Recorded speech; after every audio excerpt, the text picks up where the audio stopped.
তুই কিছু সালামকে ধন্যবাদ ভিডিও করার জন্য।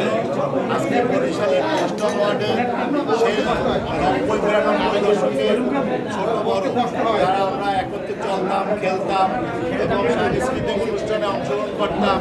আজকে আমরা ২৫ বছর পর একত্রিত হয়েছি। আমাদের বড় ভাই মামুন ভাইয়ের বাড়ি কর্ণঘাটিতে আমরা একটা আয়োজন করেছি। সকালবেলা নৌকা ভ্রমণ করেছি। নৌকা ভ্রমণ শেষে পবিত্র জুম্মার নামাজ আদায় করেছি এবং তার পরিবারের সকল সদস্যদের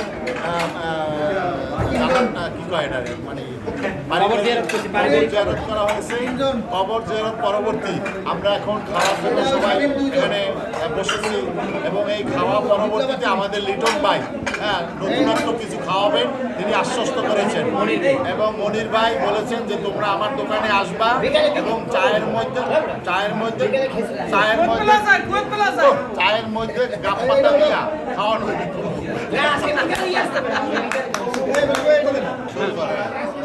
আর একটা বিষয়, আজকের এই অনুষ্ঠানের পিছনে বিশেষ করে যাদের ভূমিকা রয়েছে বরিশাল এবং জেলা মহানগর পতিতা অ্যাসোসিয়েশনের সভাপতি সেখানেই নাচবো